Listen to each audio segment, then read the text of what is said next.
an idol being merely formed for show, a trifling toy, the plaything of the day, to flutter for a while, then fade away. These words of Georgiana Cavendish, Duchess of Devonshire, were not just a bit of melancholic poetry, they were a stinging indictment of the very cage she was expected to inhabit. By writing this, she was acknowledging the hollow, decorative role society had carved out for her, the it girl of the 1700s, who was meant to look beautiful, be seen, and then vanish without leaving a mark. She felt the weight of being treated as a possession rather than a person. People treat Georgiana Cavendish like she was just a glamorous woman who happened to live in the 1700s, as if she sort of floated through Georgian England looking magnificent and occasionally causing a fuss. That version is not only wrong, it's almost offensively incomplete. This is a story about fame, real fame, the kind that attaches itself to a person like a second skin and never comes off, not entirely, not even after death. It's about what it costs to be that person, what you sacrifice, what gets taken from you while everyone's cheering. There's gambling in here. There's a love triangle that lasted literally decades and involved all three parties living under the same roof. There's politics, real politics, the kind where she was arguably more effective than most of the men she was working alongside. There's exile, and a child she had to give up, and an eye she nearly lost, and a husband who was, well, we'll get to the husband.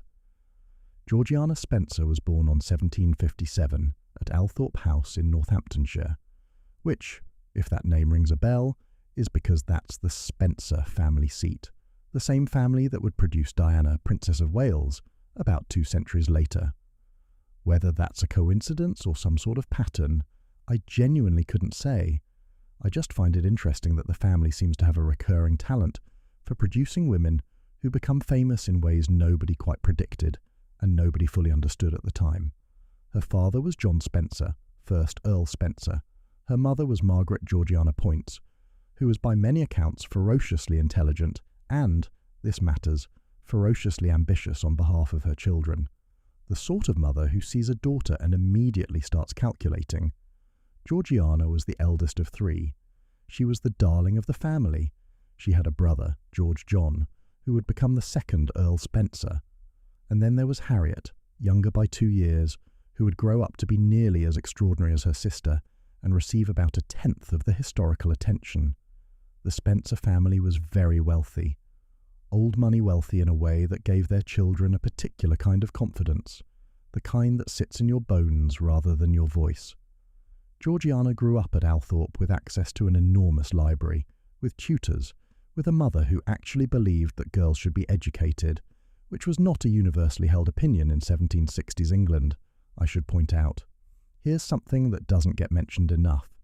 She was described, from quite young, as having this quality, a warmth, a sort of magnetic draw, that made people want to be near her, not just tolerate her, actively seek her out. Lady Mary Coke, who was not exactly a woman given to lavish compliments, wrote about meeting young Georgiana at some gathering or another and being somewhat disarmed by her. That's remarkable. Lady Mary Coke being disarmed by anyone is remarkable. The 1770s in England were a peculiar time for women of Georgiana's class. There was this very specific social corridor they were expected to navigate, educated enough to be interesting at dinner, but not so educated as to become inconveniently opinionated. Charming without being flirtatious. Accomplished without being ambitious. It was, in short, a set of instructions designed to produce someone decorative. Georgiana seems to have read those instructions carefully, and then proceeded to do almost the opposite of all of them, not in a scandalous way initially, just gradually, persistently. When she was 17, she met William, the Duke of Devonshire. He was 24, which felt like ancient history to a teenager, I suppose. He was the most eligible bachelor in England, which is basically code for he had several massive houses and a title that made people bow until their backs hurt. But he was, how do I put this? He was about as exciting as a wet Sunday in Cardiff. He liked his dogs, he liked his quiet, he liked things to stay exactly as they were, which is a bit of a problem when you marry a girl who is basically made of lightning and social ambition. On the 7th of June, 1774, her 17th birthday. As it happens, because the universe apparently has a theatrical streak, Georgiana Spencer became Georgiana Cavendish. The newspapers covered it. Of course they covered it. She was already, at 17, exactly the kind of person the press found interesting. Beautiful, rich, well-connected, and just slightly unpredictable in ways that were thrilling rather than threatening. She had no idea what she was walking into. Or maybe she did, just a little, and walked in anyway. William Cavendish was not a bad man. I want to be clear about that, because it would be very easy, and frankly quite satisfying, to simply cast him as the villain and move on. He wasn't. He was something arguably more difficult to write about, which is a man who was perfectly decent, perfectly civil, and almost entirely absent in every way that actually mattered to the person sharing his bed and his name and his enormous drafty palaces. Inherited the dukedom at 15 when his father died, which, if you think about it, is a fairly brutal thing to happen to anyone, inheriting one of the grandest titles in England before you're old enough to shave properly. Maybe that does something to a person. Maybe it seals something shut. I'm not a psychologist, and I'm certainly not going to diagnose a man who's been dead for 2 centuries, but there's something in that, I think. Being handed immense power and responsibility before you've had time to work out who you are tends to produce a particular kind of personality. Controlled, watchful, reluctant to show much of anything. His contemporaries describe him fairly consistently as reserved. Some said phlegmatic, which is the 18th century way of saying he was about as emotionally expressive as a sideboard. He gambled, which, given what it did to Georgiana, is almost too ironic to sit with comfortably. He hunted. He had political opinions, but rarely felt moved to express them with any particular force. He was, by all accounts, a perfectly competent manager of his estates, and a perfectly unremarkable presence at dinner, unless you were the sort of person who found silence companionable. Georgiana was not that sort of person. She wanted conversation. She wanted ideas, argument, laughter, the kind of evening where you end up talking until 3 a.m. about something you'd never thought about before. Their early marriage is, I want to say sad, but that's probably too neat. It was more like 2 people who'd been given a puzzle and realised fairly quickly that the pieces didn't fit the way the box promised. Georgiana wrote letters to her mother from those first months because she was too well bred to just come out and say, I am desperately lonely, fairly heartbreaking. She talks about hoping to please the Duke, about trying to understand his habits, about the size of Devonshire House, which is the family's London residence, and how it takes some getting used to. Devonshire House. Worth knowing, this was not a house in any sense that most of us would use the word. It sat on Piccadilly, literally on Piccadilly, backing onto what is now Green Park. And it was, by Georgian standards, staggering. Enormous formal rooms, a ballroom, gardens, staff numbering in the dozens. The kind of place where you could genuinely get lost if you didn't know your way around. Georgiana, fresh from Althorpe, which was itself not exactly a cottage, reportedly found it overwhelming in those first weeks. The Duke wanted an heir. That much was clear. It was, more or less, the primary stated purpose of the marriage from a dynastic point of view. And Georgiana, here's something I find genuinely touching about her, seems to have genuinely wanted to make the marriage work, not just perform it. She wasn't cynical about it. She was trying, really trying, in those early years to build something with this man who would rather read the newspaper than talk about how either of them was feeling. There's a theory, and I find it fairly persuasive, that the gambling started partly as a response to the emotional flatness of her domestic life. Not the whole story. She had a genuinely addictive temperament. That much seems clear from how quickly the habit took hold, but the timing is suggestive. When the silence at home becomes something you need to escape from at speed, the card tables at Olmax must have felt like stepping into a completely different world. Noise, stakes, people who were delighted to see you. She gave birth in 1783 a daughter, Georgiana Dorothy, known as Little G. The Duke, waiting for a male heir, was said to have received the news of a daughter with notable composure. That's the polite way of saying he was disappointed and didn't bother hiding it very well. She had this quality, and I keep coming back to this because it genuinely seems to have been the engine of everything, where she made whoever she was talking to feel like the most interesting person in the room. Not in a performed, diplomatic, I'm being polite because I have to way. Her letters, even the private ones written to people she'd known for years, have this quality of full attention, of real curiosity that you don't always find even in people who are professionally required to be engaging. Richard Brinsley Sheridan, who was, let's remember, one of the wittiest men of the century and not easily impressed by anyone, wrote about her in terms that bordered on reverence. Charles James Fox, who we'll get to properly later, essentially treated her as an equal and a confidant at a time when that was not how most powerful men related to women in politics. Georgiana apparently understood instinctively that the best parties aren't the ones that are perfectly orchestrated. She'd mix people who would never normally be in the same room, a duke next to a playwright, next to a scientist, next to some completely unknown young person she'd found interesting, and then just let it happen. See what caught fire. David Garrick, the actor-manager who basically invented modern theatrical performance, was a regular. The chemist Humphrey Davy came. Samuel Johnson is said to have visited. The Prince of Wales, the future George IV, was practically a fixture. Politicians, poets, painters, the odd general. And the women. This is something I don't think gets enough emphasis. Devonshire House was one of the few spaces in Georgian London where women weren't just decorative presences at the edges of the real conversation. They were the conversation.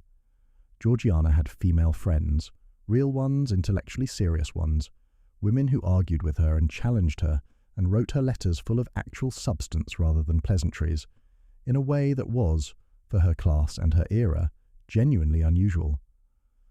There was a woman called Mrs. Howe.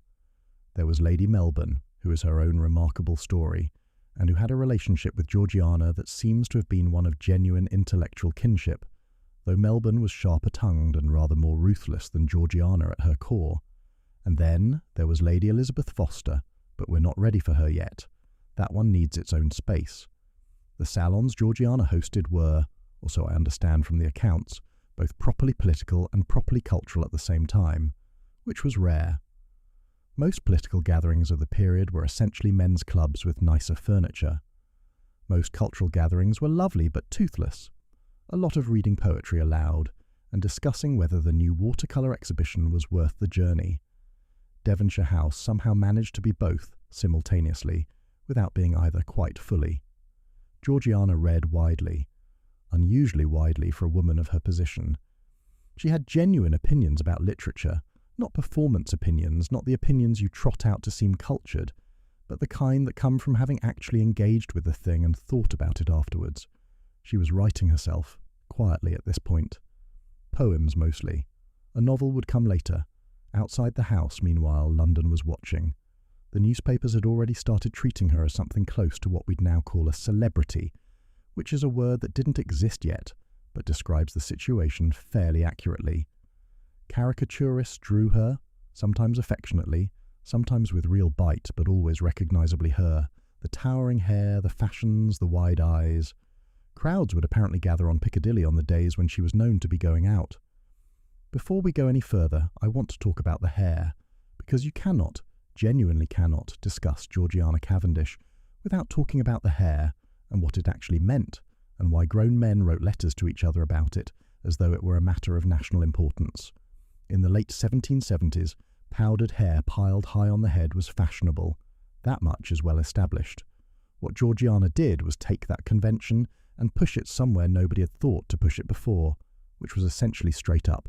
Ostrich feathers, ribbons, entire miniature scenes constructed from wire and gauze, and positioned on top of the powdered scaffolding.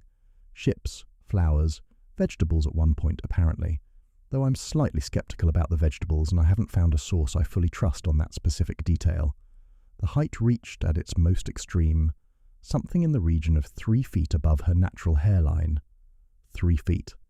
This caused a sensation that is difficult to fully convey if you weren't there, which none of us were, but you can get a sense of it from the sheer volume of print it generated. Caricaturists went absolutely feral. James Gilray and Thomas Rowlandson both drew her repeatedly, the towering edifice of hair always the centrepiece, usually with some pointed political or moral joke built around it. The newspapers ran columns. Other women copied the style immediately, then pushed it further, then complained that they couldn't fit through doorways or ride in carriages without the whole construction collapsing, which, and this is not a joke, was a documented practical problem. What I find interesting, and what tends to get lost in all the giggling about the hats, is that this wasn't vanity for its own sake, or not only vanity anyway. Georgiana understood, and this is a genuinely sophisticated understanding for anyone in the 1770s, let alone a teenager who'd been married for 3 years. That appearance was a form of communication, that what you wore and how you arranged yourself in public was a statement, whether you meant it to be or not. She meant it to be. There's a direct line, I'd argue, between what Georgiana was doing in the 1770s and what someone like, say, Lady Gaga was doing in the 2000s with the meat dress and the egg, and the whole theatrical presentation of self as performance. The specific materials are different. One has ostrich feathers, the other has raw beef, and I know which option I personally find more appealing, but the underlying logic is the same. You dress in a way that is impossible to ignore, impossible to fully interpret, and therefore impossible to stop talking about. You make yourself into something that requires a response. She did it with more than hair, obviously. Her whole approach to fashion was interventionist, I suppose is the word. She didn't follow trends, she created them, and then watched the rest of London scramble to catch up, which they invariably did. The Devonshire style, big hats, soft draping, a slightly looser silhouette than the rigidly corseted norm, spread from Devonshire House outward through the fashionable world at a speed that contemporary observers found remarkable, and that modern fashion historians have compared, reasonably I think, to the way certain influencers now can shift an entire aesthetic direction within weeks. Rose Bertin, the French modiste who dressed Marie Antoinette, was apparently aware of Georgiana and interested in what she was doing. Whether they ever met is unclear to me. I've seen it claimed and I've seen it disputed, and I haven't found anything definitive either way. The point is the influence was real and it moved fast. Fabric merchants on the Strand apparently started advertising new materials by noting they were favoured by the Duchess of Devonshire, whether or not that was strictly true. Her name was being used to sell things within a few years of her marriage. That's, and I want to be precise about this, exactly what we'd now call endorsement culture. Without the payment, presumably, without anyone even asking her permission. She'd become a brand, in the modern sense, and nobody had invented the concept yet. The caricatures, meanwhile, weren't all friendly. Some were outright vicious. Her gambling habits were fair game, her political activities were fair game, which tells you a great deal about the period, and none of it good. What she couldn't entirely control, what nobody in her position could, was what the attention said about the gap between the public Georgiana and the private one. The woman in the caricatures was all extravagance and excess and glittering surfaces. The woman in the private letters was anxious, frequently exhausted, desperately worried about the debts, and writing to her mother in the middle of the night asking for reassurance. Nobody knows exactly how much she owed. That's the first thing to understand about the gambling, and in some ways the most telling detail, because the fact that the numbers were never fully reconciled even in her own lifetime suggests a debt that had moved beyond arithmetic into something more like weather, a permanent condition that you lived inside rather than a problem you could sit down and solve on a Tuesday afternoon with a ledger and enough tea. Estimates vary wildly, anywhere from £60,000 to £100,000 at various points. In today's money, that is roughly £5 to £15 million, depending on which conversion method you use and how generous you're feeling. Some historians have put the total accumulated debt over her lifetime even higher. What we know is that it lasted decades. What we know is that she spent a significant portion of her adult life in a state of cold terror about it, writing desperate letters to people she hoped might lend her money without telling the Duke. The Duke. Right. He knew, or he knew some of it, at various points. He did not know all of it, not for a long time, because Georgiana worked extraordinarily hard to keep the full scale of the debt from him, exerting more effort into hiding the problem than it would have taken to avoid it. She began borrowing from friends and moneylenders alike. Worth stopping here to say something about what gambling actually was in Georgian upper-class society, because it tends to get filtered through our modern understanding of it as a vice, a weakness, a moral failing. That framing misses something. In Georgiana's world, card play was social glue. You went to Olmacs, you went to private houses, you sat down at a table, and you played. Refusing to play was odd.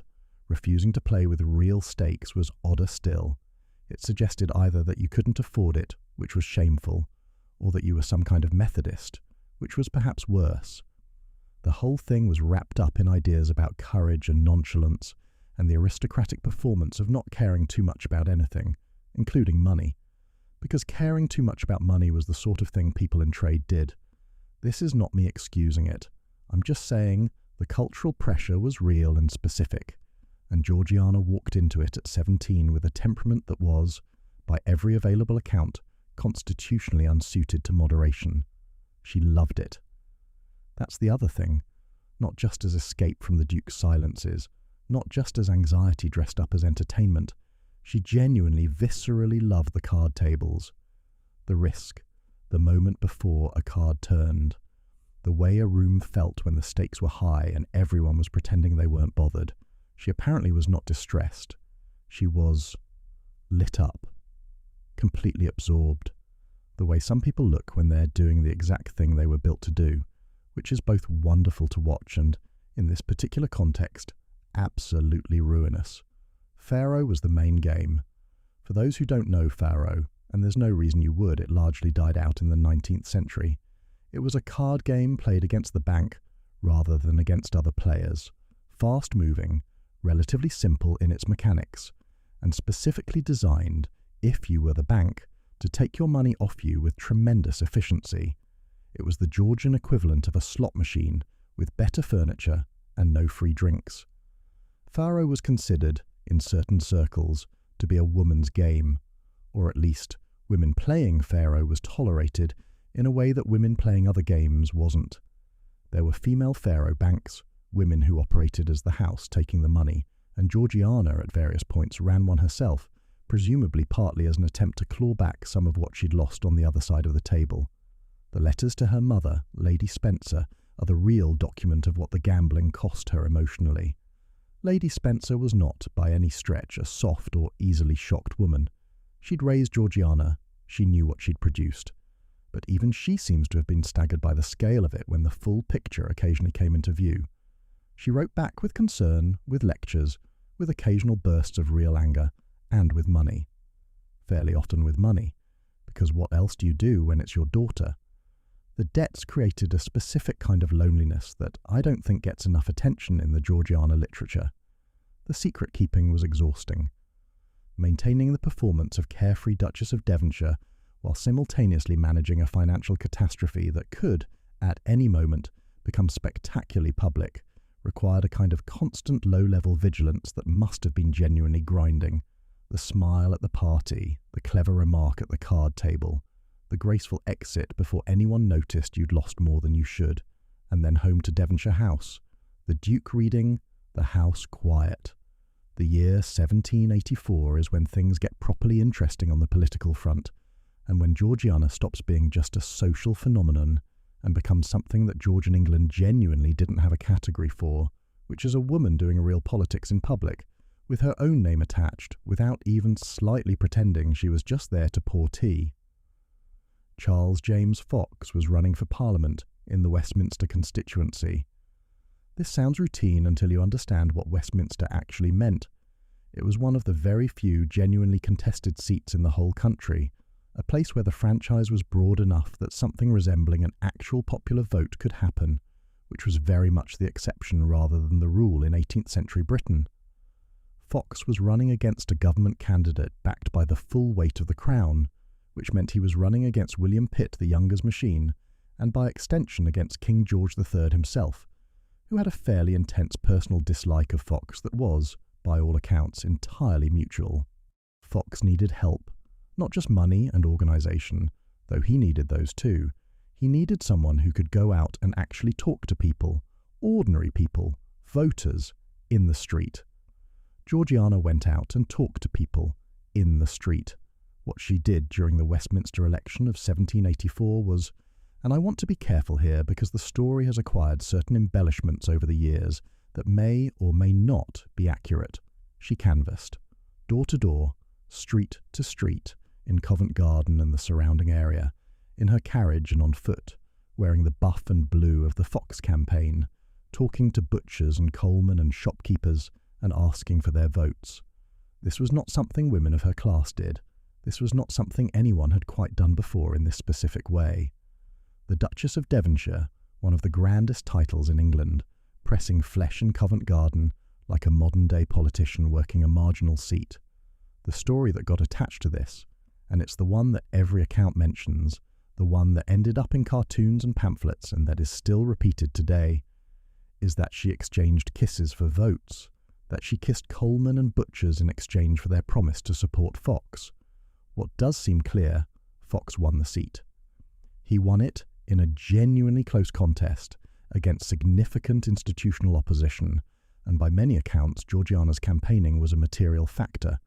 Not the only factor, but real. The backlash was immediate and fairly savage.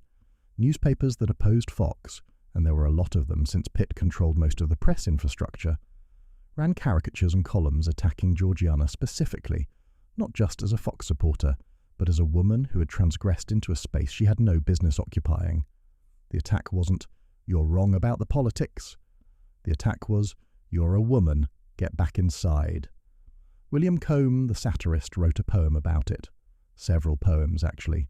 The level of attention tells you that people were genuinely unsettled by it, which tells you it had worked. Georgiana was 27 years old at this point. She wrote about the election in her letters, with this mixture of excitement and something that reads like relief, as though finally there was something with real stakes, real consequences, that she could actually throw herself into rather than managing at a polite distance. The debts were mounting, the marriage was what it was. But here, on the streets of Westminster, she was doing something that mattered, and she knew it mattered, and she was very good at it.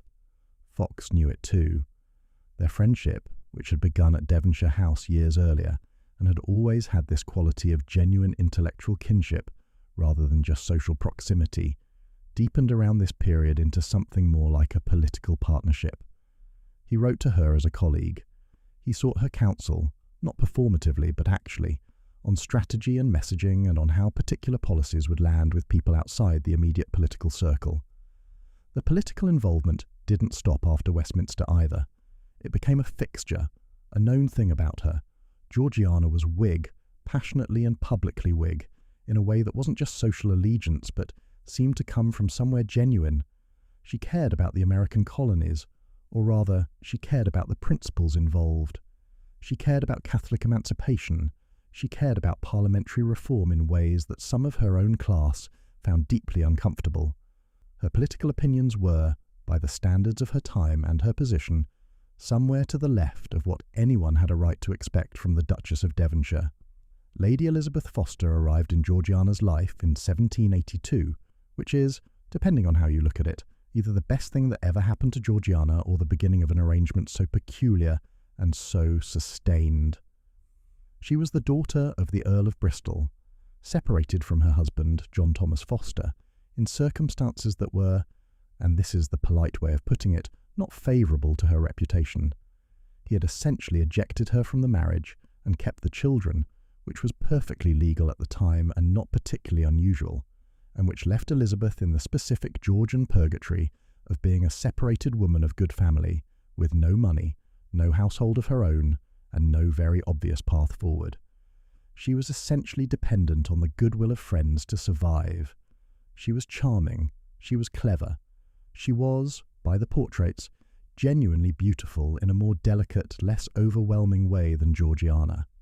And she was, by multiple accounts, extraordinarily adept at making people feel that she needed them. Georgiana met her at a spa town, Bath, and was immediately, apparently completely won over. What happened next is the part that even now, 240-odd years later, is genuinely difficult to pass cleanly. Elizabeth Foster was widely known by the nickname Bess, came to stay at Chatsworth.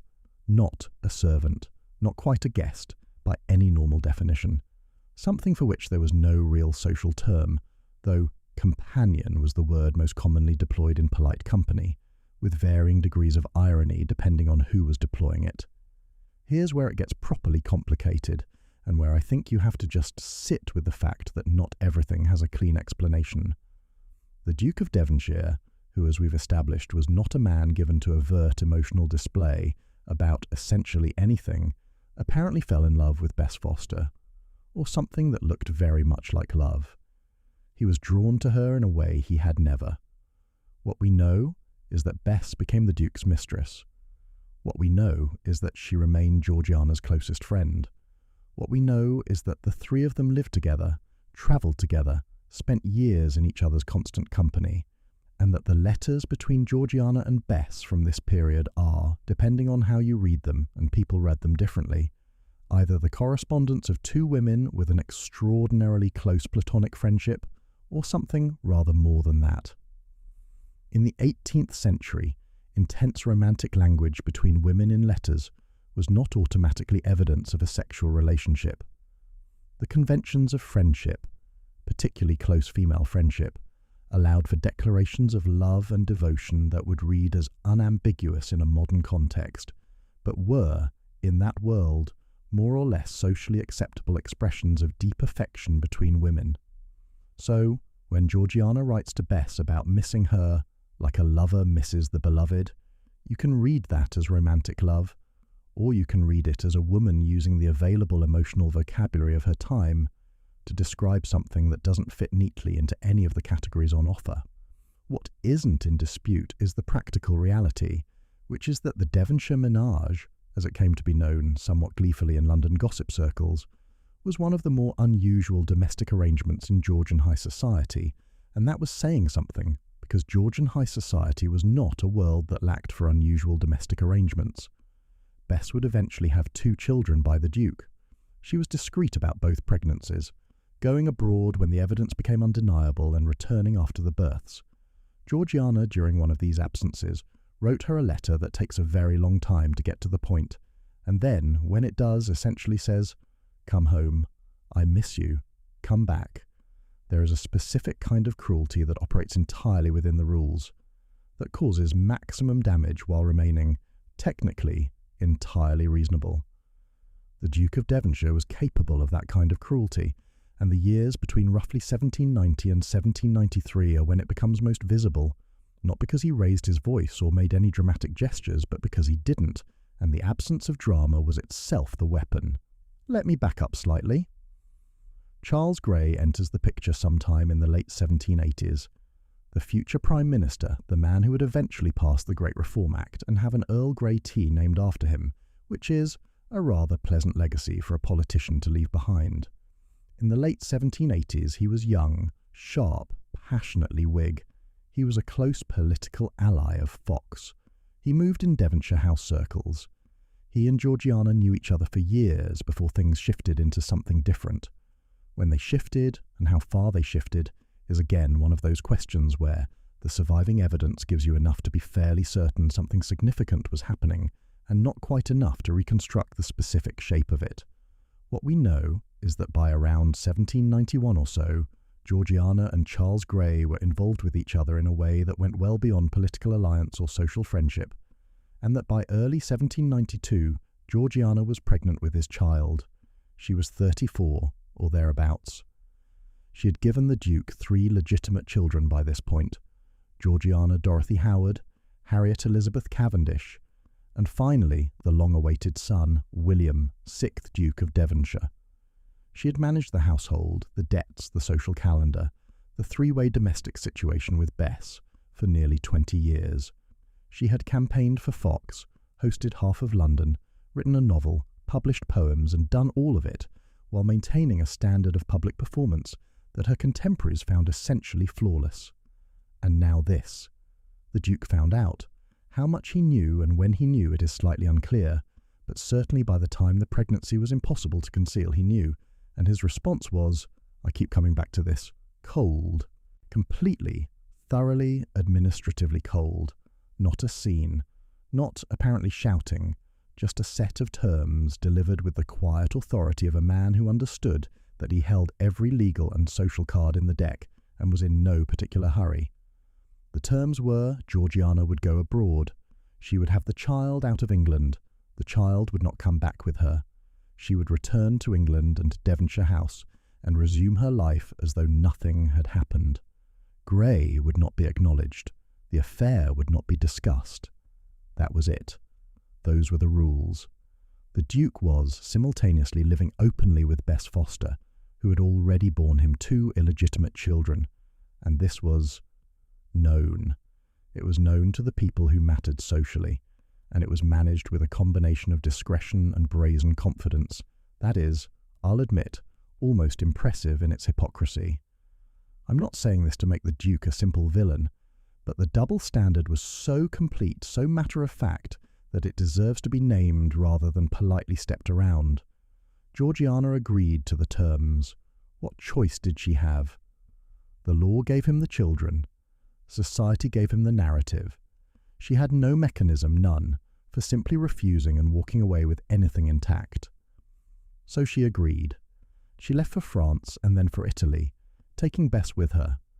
And yes, the Duke's mistress accompanied his wife into this particular exile, which tells you something about the texture of their triangle that is difficult to fully articulate, but is definitely something. She was pregnant. She was leaving her children. She was going to have a baby she would not be allowed to keep. The baby was a girl. Georgiana named her Eliza Courtney. Grey's family, his mother and his sister, took the child and raised her in Northumberland as a ward of the Grey family, which was a common enough euphemism for the situation. Georgiana would see Eliza again, later, very occasionally. She was abroad from late 1792 through to 1793 mostly, moving between France, before the Revolution made that uncomfortable, and then after the Revolution made it actively dangerous, and then Switzerland, Italy. She had Bess with her, which was something. She had letters from her children, carefully supervised letters that she could read and reread, and that must have been both comfort and torment simultaneously. Little G was 11 or thereabouts, Harriet a bit younger. William, the son, the heir, the one the Duke had actually wanted and waited 9 years for, was barely 3. Georgiana had been away for his entire conscious life by the time she came back. The exile had a secondary effect that doesn't always make it into the standard accounts, which is what it did to her position when she came back. She'd been gone. The social world had continued without her. The parties, the politics, the gossip, the constant churn of Devonshire House. Other women had moved into some of the space she'd occupied. Georgiana had been, before she left, the undisputed centre of a particular social and political world. She came back to find that centre had shifted, just slightly. She was also by this point dealing with what seems to have been a serious depressive episode, though that's obviously not the language anyone used at the time. The letters from this period, and from the immediate aftermath of the return, have a quality that's different from the earlier ones. Flatter, somehow. Less of that vivid, specific energy that characterises her writing at its best.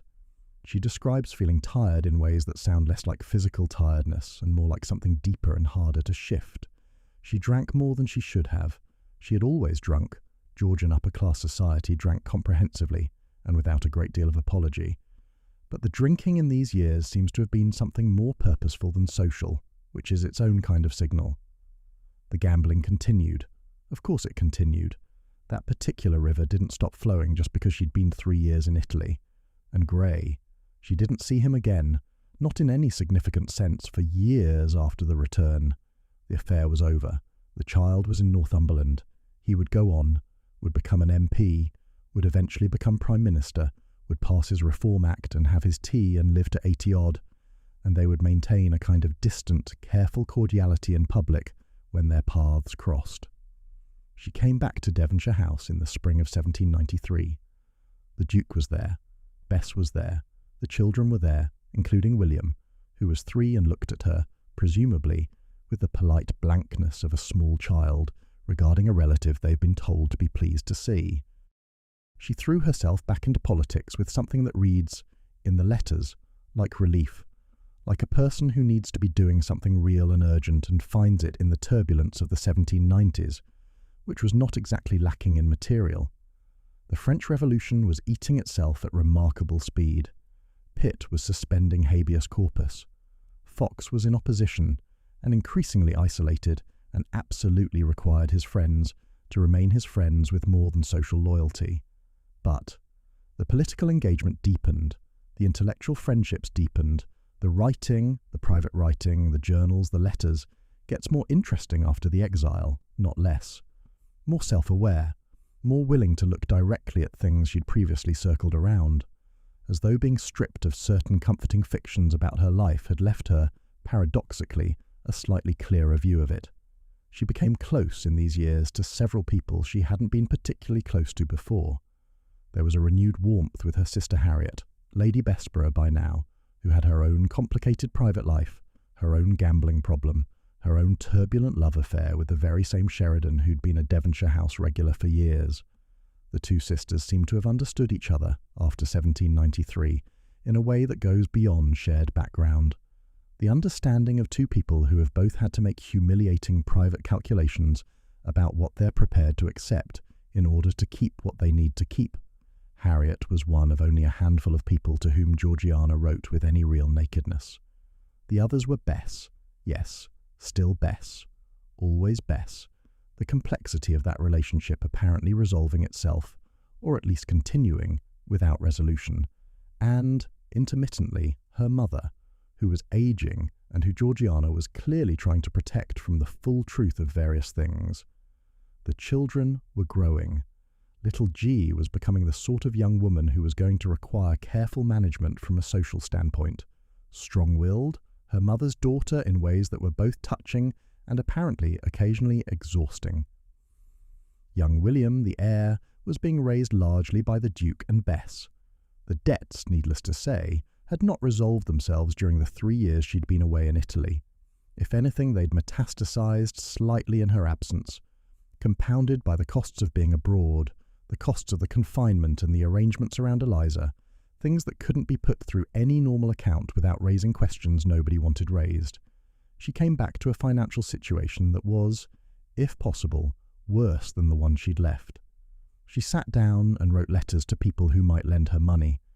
One of those letters went to the Prince of Wales, who was, as we'll get to, both a genuine friend and a genuinely complicated one. He wrote back in terms that were warm and somewhat vague about the specifics. In 1796, Georgiana lost the sight in her right eye, or very nearly lost it. The accounts vary slightly on the final severity, but what is not in dispute is that she went through an illness of the eye that was, by any measure, horrifying, and that the treatment was in several ways worse than the condition itself, and that she emerged from it permanently and visibly changed in a way that Georgian society, with its particular relationship to female appearance, did not exactly handle with grace. It started as an infection, an abscess on the eye, which had possibly been developing for some time before it became impossible to ignore. She delayed seeking treatment, apparently, which I find both completely understandable given what the treatment was, and also slightly agonizing to read about, because the delay almost certainly made things worse. When she did seek treatment, it involved, among other things, the draining of the abscess by a surgeon. Without anaesthetic, because anaesthetic as we understand it didn't exist yet, she was in enormous pain for weeks. She wrote almost nothing during the worst of it, which is itself significant, because she wrote constantly, compulsively, as a way of organising and processing, so the silence in the letters corresponds to a period of suffering that she apparently couldn't quite bring herself to describe. The eye recovered, partially. She retained some vision in it, but her face was visibly affected. There was a droop, a discoloration, changes to the area around the eye that were noticeable, and that she could not conceal, and that contemporaries, some of them, with remarkably little tact, remarked upon. The woman who had been famous for her beauty, whose appearance had launched 1,000 caricatures and set the fashion for 2 decades, now had a face that the world felt licensed to have opinions about, and they did have opinions, loudly. The response to Georgiana's disfigurement, and I'm using that word advisedly, because that's what it was by the standards of the time, tells you an enormous amount about what her beauty had actually meant to people, which is to say that it had not been merely decorative, but had been, in some strange way, a kind of public property. When she'd been beautiful, people had felt entitled to celebrate it. When she was no longer quite so beautiful, people felt equally entitled to comment on the loss. The caricatures changed. Some of them were frankly unkind in a way that the earlier ones, even the politically savage ones, hadn't quite been. To manage the visual impairment and disfigurement, she changed her hairstyle to cover her right eye. She adapted. She developed what various observers describe as new techniques for presenting herself. Different angles, different lighting at the inevitable candlelit gatherings, a way of positioning herself in a room that minimized what she didn't want seen, which suggests, I think, both enormous self-consciousness and extraordinary self-possession, somehow at the same time. You have to be quite clear-eyed about how you're being perceived to manage it that deliberately. The illness also, and this detail really interests me, seems to have been accompanied by, or possibly triggered, a period of deeper religious reflection. She'd always had faith in a fairly conventional Church of England sort of way, the kind that sits in the background of a life without particularly directing it. After the eye, the letters start referencing religion differently, more personally, more as something she was actually thinking about rather than taking for granted. Whether this was the proximity of real suffering, or something about the specific terror of losing a sense, or simply where she'd arrived in her 40s. She was 48 when she died, which means she had 10 years left after this illness. 10 years to manage the modified face, the continuing debts, the complicated household, the political battles, the children growing and marrying and requiring navigation, all of it. 10 years is not nothing. The eye continued to trouble her intermittently for the rest of her life, apparently. Pain, sometimes, sensitivity to certain lights. She mentions it in passing in letters, briefly, matter-of-factly, and then gets on with whatever she was actually writing about, which was usually either money, politics, or one of her children. Georgiana Cavendish published a novel in 1779. The novel was called The Sylph, published anonymously, which was standard practice, not an act of particular modesty, and it came out when she was 21 or 22 years old. She was producing a finished, published, structurally competent novel about the experience of a young woman arriving in London society and discovering that it is rather more predatory and considerably less glamorous than she'd been led to expect. London society demands women perform a version of themselves that gradually consumes the original. By 1800, Georgiana was 43 years old and running on something that was either remarkable resilience or sheer bloody-mindedness, and honestly I think it was both. The debts were still there. Of course they were. They had taken on by this point the quality of a permanent feature of the landscape, rather than a crisis, the way a damp patch on a ceiling eventually stops being an emergency and becomes just a thing you live with while occasionally flinching when it rains. She was still borrowing, still managing, still writing letters to people who might be persuaded to extend credit or quietly absorb a particular liability without informing the Duke. The Duke, for his part, seems to have arrived at a kind of resigned exasperation about the whole thing that occasionally sharpened into something more pointed when a particularly spectacular number came to light, but which was, by the early 1800s, more or less his default state. He was not well in these later years. The Duke had various health complaints, he was unwell, he was troubled by gout, which in the 18th century could mean genuinely gout, or could mean any number of things that were politely classified as gout when they were something else. He died in 1811, 5 years after Georgiana. I mention this now because the trajectory of his health in the early 1800s affected their domestic situation in ways that are relevant. Bess, with the instincts of someone who had been reading that household very carefully for 20 years, began positioning herself during this period in ways that the Duke's family would later find rather difficult to manage. The political world that Georgiana had been a part of for her entire adult life was shifting in ways that were, for a committed Whig, fairly grim. Fox was aging and increasingly unwell. The wars with Napoleon had reshuffled the political deck in ways that left the Whig opposition more marginalised than they'd been in a generation.